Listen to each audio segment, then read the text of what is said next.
Lemon சாதம், தயிர் சாதம், சக்கரை பொங்கல்,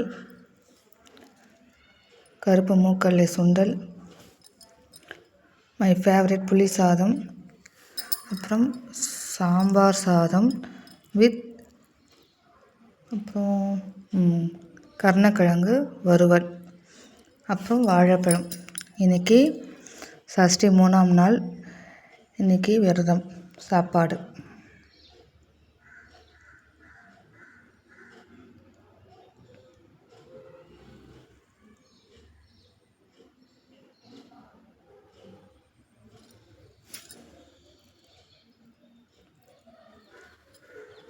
சக்கரை பொங்கல் நல்லாயிருக்கு.